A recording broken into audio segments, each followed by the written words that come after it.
1969. Prior to that, I'd grown up in a house that had a lot of spiritual awareness. My grandparents were spiritualists, and my parents were not spiritualists necessarily, but my father, of course, growing up with this his whole life too. So I was curious about it, and I started studying Eastern religions and psychic phenomena in college because I was interested, what about this? And I was also a working musician. So after college, I ended up with a degree in philosophy, and after college, I was a working musician, and I ended up having a friend that got into it, and he gave me a book, and I read it, and then I went back and I bought all the basic books, and I took them back to where I was living in central New York. We were playing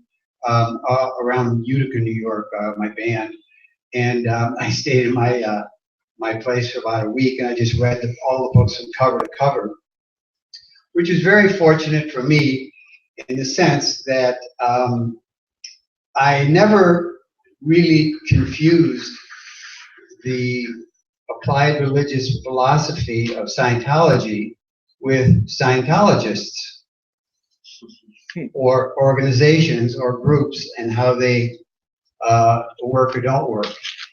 And so whenever I would see something that was that I didn't like, in particularly in the behavior of a group or the particular way that something was being applied, I always saw what the departure was from what the ideal was that Hubbard had written about in his book. So I was always able to kind of ride along with it and maintain my faith in the tech and not get sidetracked into personal upsets. And anyway, it was a lot of work getting trained. I was a class 8 by 1971, and then I did some internships on the Apollo and did more internships, about 3 altogether, and became a full-time professional auditor within a few months after I got started. And so I've done about 55,000 hours.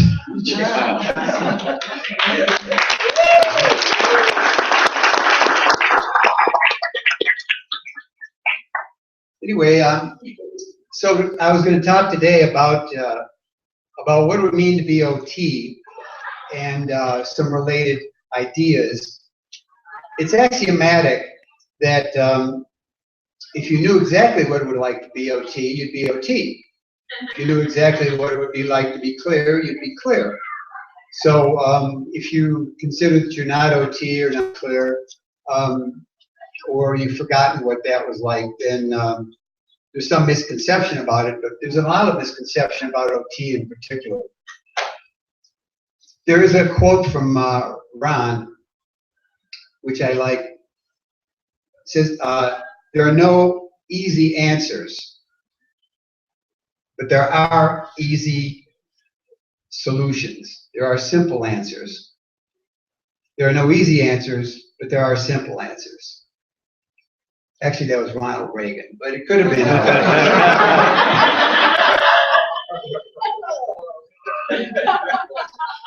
Exterior is the same thing. If you knew exactly what it would be like to be exterior, you'd be exterior.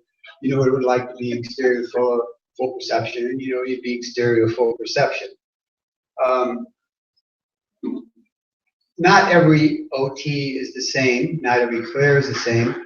As Hubbard said, we're not running a cookie cutter operation here. A cleared mailman is a cleared mailman, and a cleared student is a cleared student, and a cleared wife is a cleared wife, and whatever your experience, whatever your interests are, whatever your goals are, they're all very individual. And what clear means is just the the basic individual. It means an intensity of all that is best in you, and it really doesn't mean anything else. It means you're free of your own basic reactive mind. It doesn't mean that you're free of all influence and reactivity, and those are the other dynamics, but you are free of that. And OT is really simply also being yourself and being independent or free from the body and dependency on the body. Sometimes people, you will point to an OT and say, well, that guy's a jerk, you know, I don't want to be like him. Well, of course you're not. You're going to never be like him, whether you quit or not. You're not going to be him, and he's not going to be you. So what you would be whatever you would be. And, you know, so it's a real error to sort of look at somebody else and, oh, even his OT level, his life is screwed up, you know. Well, maybe he's a bad manager. Maybe he never learned how to really manage his life very well. You know, he could be very OT in a sense that OT is potential power. Now, how is he using that power? Does he really know what he's doing? Maybe he's missing data or doesn't really understand much. So that's okay.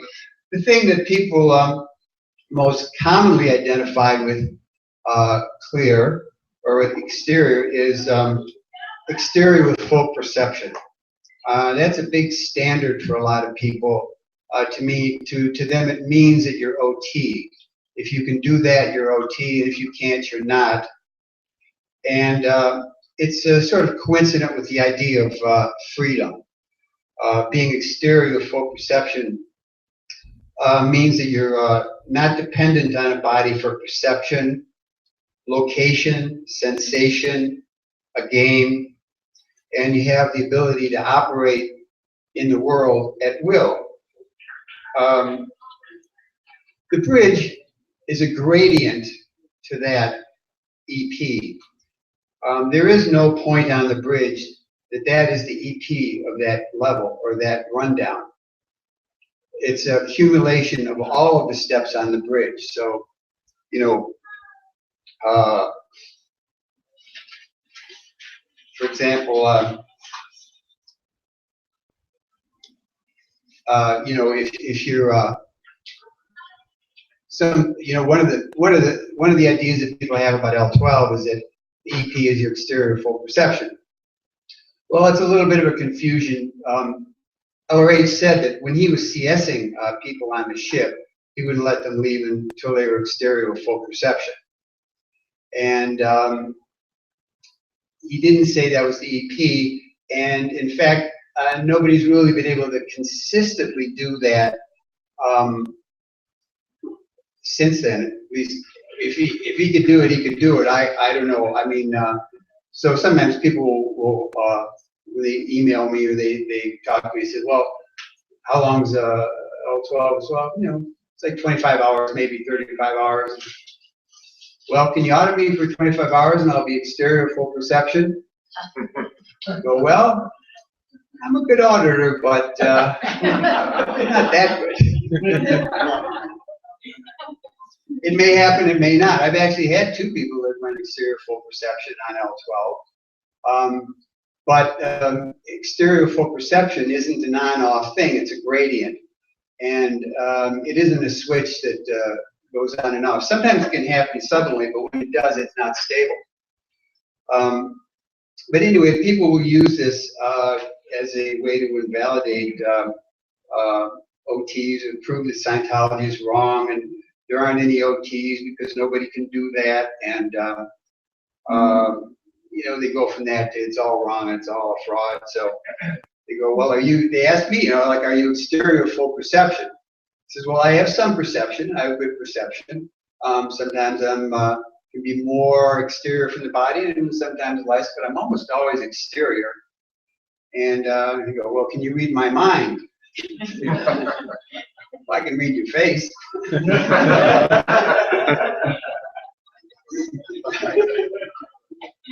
Can you move objects? I love this one. Can you give me a headache?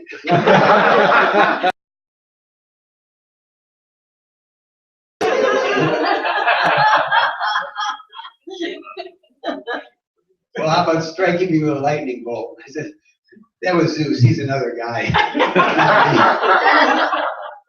Even if I could, I don't think I'd want to. But a lot of Scientologists have this as a standard too. I remember two stories about that. it's happened in the church, it's happened outside of the church, and you know, you'll talk to people and say, yeah, that happened to me one time. There's a blues singer named John Hammond, who's a famous recording artist, and he did the OT levels on the ship in Alicante, outside of Spain, or on the port in Spain, and he was on, I believe it was the clearing course, and all of a sudden he went boom out of the body, 200 feet above the ship. He was looking all around, 360-degree, brilliant clarity, brilliant 3D perception. It was really, really a remarkable thing. It was, you know, created quite a stir, you know. And it happened outside the church. I remember when I was first in Scientology, I read an interview with Van Morrison, and he related about how sometimes when he was getting ready to fall asleep, he'd find himself outside the body, up in the corner of the room, looking down. And I remember thinking at the time, gee, this guy should really get on the bridge, and he'd probably get some better control over that, and, you know, get his handle, and he'd have a little more freedom of choice about that. But if it happens, it happens. And but like everything else, it's really a gradient thing. Most people will go exterior even in early auditing. So what does it mean to be exterior? Well, unless you believe that you are the same size and the same shape as the body, in fact, you are exterior, because the space that you occupy is not identical to the space that the body occupies. If you're aware of your own space as being different than the body's space, or you feel some distance around the body, then you are actually exterior from the body. And now this happens with people, whether they really identify it or not. I mean, I can see it when I'm watching people. Even people, brand new people, they run out some kind of an incident, and like, wow, I feel really big, or, you know, I feel great, or whatever. And you know, so you can just see it. They're just occupying a lot more space. So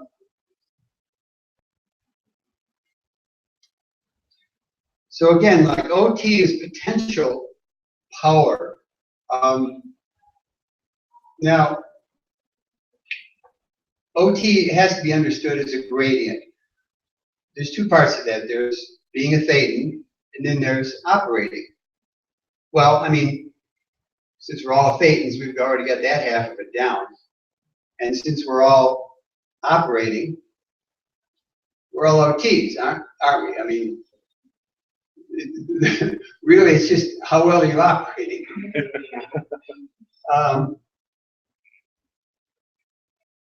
And the ability to operate depends a lot on the ability to perceive. Now here again, a lot of the same as being exterior, there are 57 different perceptions, one of which is a perception of space. So like I say, if you're aware of your space as being bigger, then you've got that perception. But seeing as how we're dependent upon the body, and as Steve was saying, the body is a big amplifier for sensation and perception. Particularly, the body amplifies visual and auditory perceptions. We've been using bodies to perceive for so long. It's like using a cane to get around. Eventually, you can't get around without a cane. So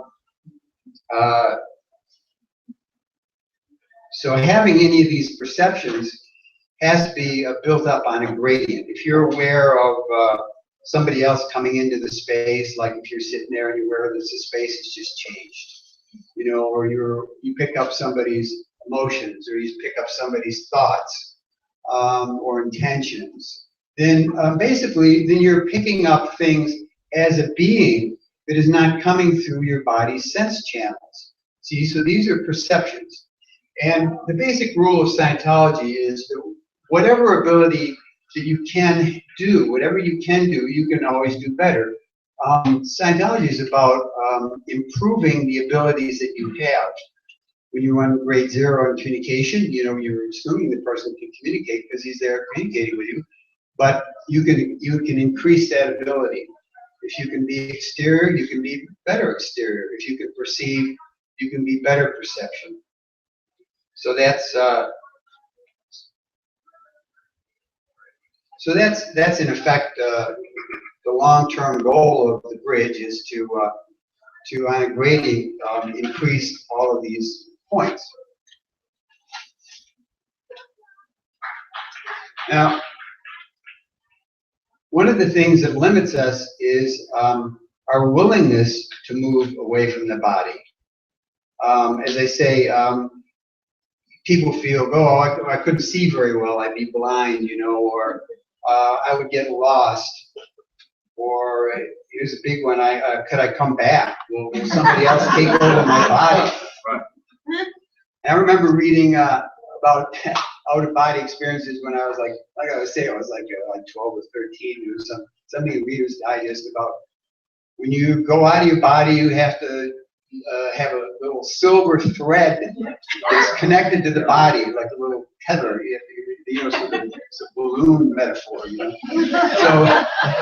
So you can get back, otherwise, you know.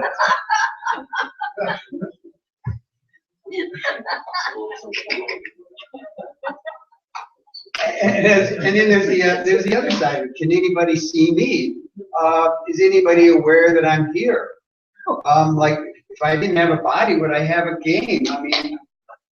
I mean that's a frightening concept for a lot of people, particularly in Western industrialized societies. There's really no game for exterior beings to play. There are beings that come around and bother people. They can get attention that way, and you can run into those sometimes. But like in Asian societies, for example, in Japan, there's ancestor worship. You know, so if you die, and you can be the spirit of the family for a long time, and they'll you know put flowers at the shrine, and they'll talk to you, and you know send prayers and things like that. So you can hang around and have a game. You know, if you're an American Indian, and yeah, well, I was the chief of the tribe, but now I'm a spirit guide. You know, and I'm going to help you, and you know, I'm going to tell you where the buffalo are, and so you can. You can know what these things are doing. So if you're out there and there's no game, then you go, well, gee, I better get a body again. So part of going OT is kind of like willingness and ability to have a game that's based on your own goals as a being, and not necessarily purely and only games that involve having a body. But again, this is a great. This doesn't happen right away. So as I say, that's why if you do pop out, it's not stable. You go pop back in.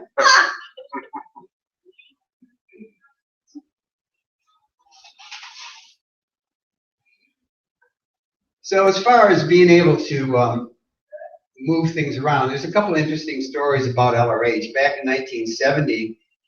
I happened to meet this guy named Baron Perez, who was one of the early Sea Org members. He was a famous guy because he smuggled marijuana onto the ship and pissed LRH off, and LRH moved him off. And sometimes when people talk about LRH losing his temper, sometimes there was a good reason for it.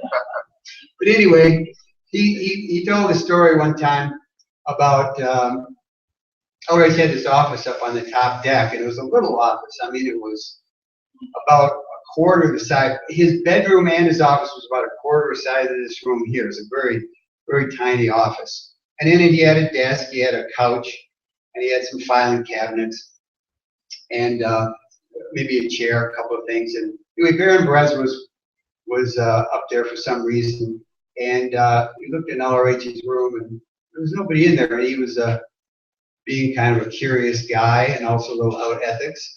He went in there, he started looking around, and there was these filing cabinets, and he knew that LRH had all of this OT research in the filing cabinets. He'd been researching OT3, and he had a whole filing cabinet full of the entire data from that particular thing. So he started to look at it, and then all of a sudden there was this voice behind him. You looking for something? And he was back in, all right, was on the couch like this.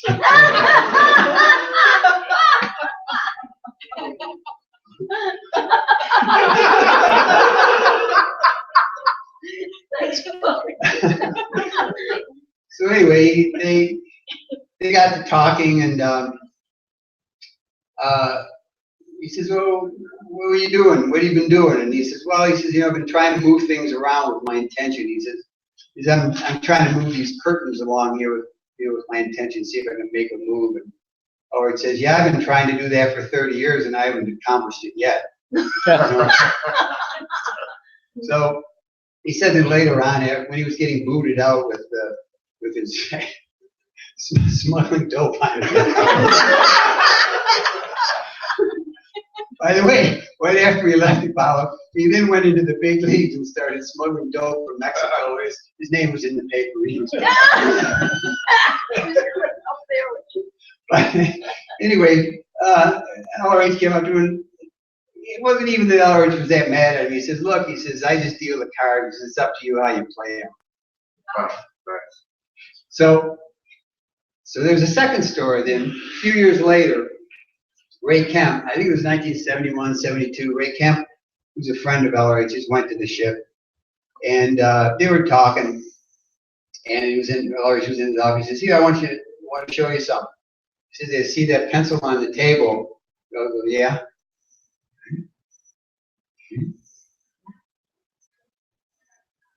And Ray Kemp's, He says, "You want me to do it again?" I didn't touch it. I was just doing it with intention. And that's all he said. That was the whole thing. We didn't know what to say. He was like so, I think he did it. I mean, I think it took a lot of work. It does take a lot of work. It's by work, I mean, the expenditure of effort, time, energy, study, drilling, accomplishment. But I think these things are possible, but they don't happen right away. And the way you accomplish it is you get some wins, you consolidate the wins, you reach for more wins, you consolidate those wins, find out what abilities you have, and and you increase those abilities. A lot of people made it, did some pretty OT things on the original OT 5 and 6. Some didn't make it, but it was found that this additional barrier, which was the knots band. But remember, OTA is the first actual OT level, and above that you've got the next band of case, which is the GPM case, and that's what the L's handle, and that takes a huge chunk out of the limitations on being OT. And here's why, and this is an interesting point. The L's handle identities. Now, in order to have a game, you have to have an identity. An identity has abilities and inabilities. It has things it can do and things it can't do. A Thetan can be anything. If you decide as a Thetan that you are an orange, you will have a certain shape and a certain color, and you will be able to do practically nothing. And if you decide that you're a body, you will be able to do what a body can do, but you will not be able to do what a body cannot do. So, and people have many of these kinds of identities on the track that are sort of have been uploaded into the person's own universe and are mixed in with their own universe and are mixed in with their own basic personality and their own basic viewpoint and beingness. And each of these old identities has, along with it, a limitation. So when you get rid of these limitations, you're also getting rid of restrictions on your ability to be, do, and have really whatever you would like to be able to do and have in present time. And Scientology as a technology is very interesting in that LRH points out it's really the only technology that aims to improve people by deleting things from them and not adding things to them. When you're clear, you're cause of your own universe. You can start, change, stop anything in your own universe. That's what clear means. Well, you say, well, yeah, but you know, I can't start, change, stop anything in my own universe, and I'm clear. And you know, I have thoughts that that come in, and and I have feelings, and I have charge, and I have this and that. Yeah, well, maybe that's not from your universe. Maybe that was originally part of somebody else's universe. You took it on, and so therefore you don't have control of it because it isn't yours. And that's what the L's handle. That's what a lot of auditing handles. It gets rid of stuff that's not you, so that you end up having certainty and control over your own universe. An essential part of OT is the concept of cause. This is a big area where people get confused, the theory of cause, because it's like a lot of things, like I said originally, when you know what it's like to be cause, you know what it is to be cause when you experience yourself as cause. And the same is true for the concept of responsibility. What does it mean to be responsible? Well, you know when you're being responsible. And there's two definitions of responsibility. It's the ability and willingness to assume the status of full source for all efforts and counter efforts on all dynamics.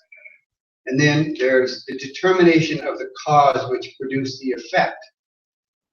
Okay, so that second one, it doesn't say that you're the cause. So how do you reconcile those two things? If you're always cause, but sometimes you're not cause, well, that seems like a conflict. People get into a think about it, and a lot of the things that people really wrestle with is whether they're cause or whether they're effect. You know, something bad happens to them, they go, well, I must have caused it. Maybe I wanted it to happen. Maybe something bad happens to somebody else. Well, maybe I did that, or maybe that was me. Maybe I'm bad, or you get into a little bit of a squirrel cage on it, and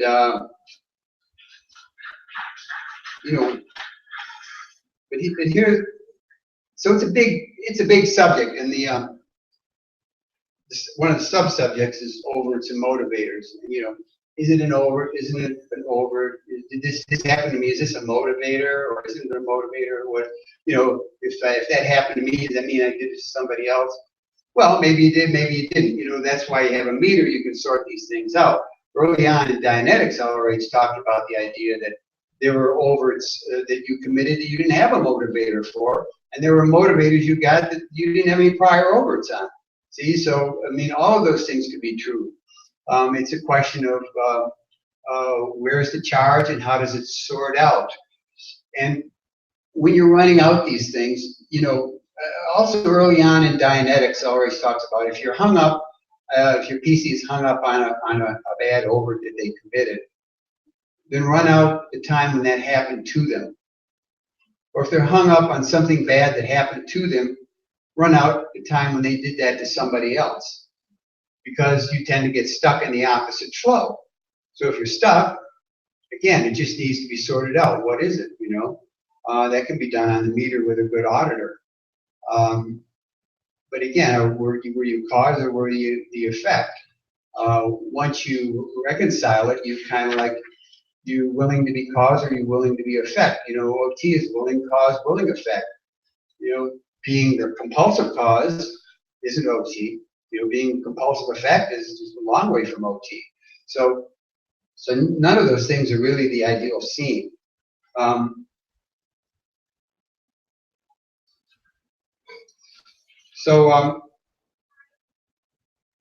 Factor number one, before the beginning was a cause. The entire purpose of the cause is concentration of effect. So that was so before the beginning. This is not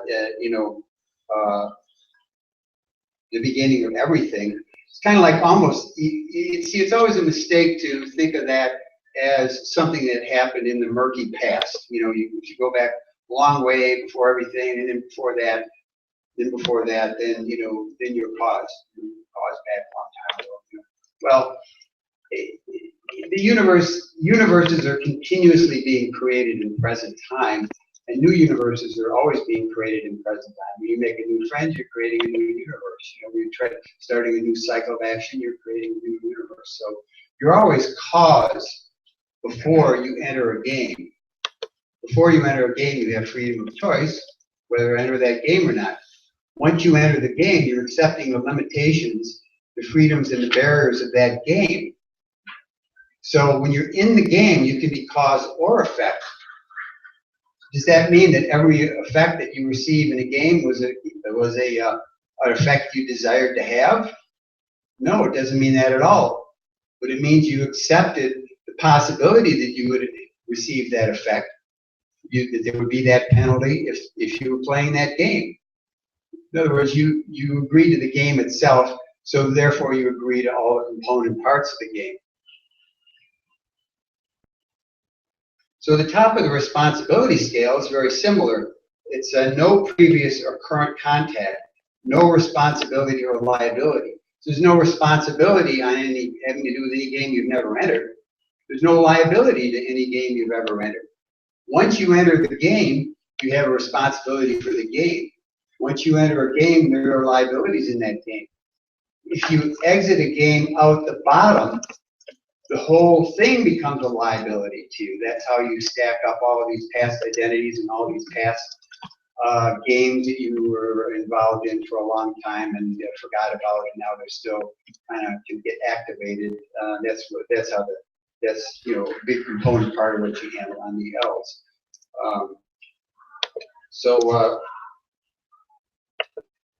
In order to have a game, again, you have to identify with an identity. In order to have a game, you have to have an identity. You have to have barriers and limitations. So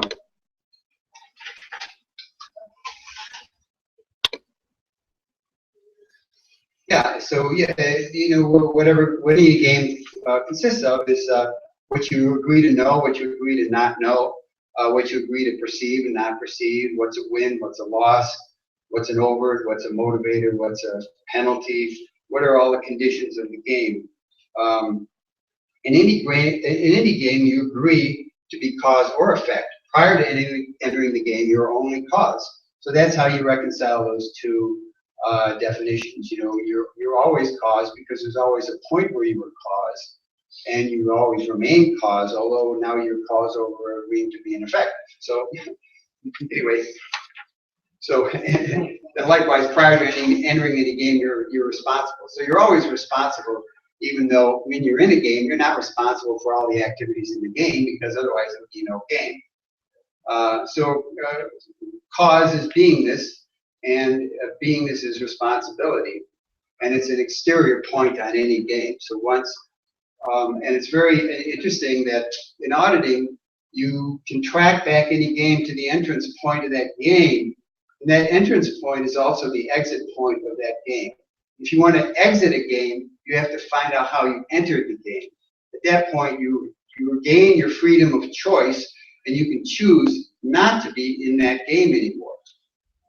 That's way different than going out the bottom where you try to forget the whole thing and not is it, and just drag it along with you. Okay, so so in auditing, a lot of what you're doing in auditing is you're tracking back chains to get to the point where the thing releases. Well, what are you really establishing? You're really, a release point is a restoration of cause point or a restoration of responsibility point. You recover the original decision or the original consideration that let you enter the game, and you gain the freedom of ability to leave it. You're recovering exteriorization, cause, responsibility, freedom, perception.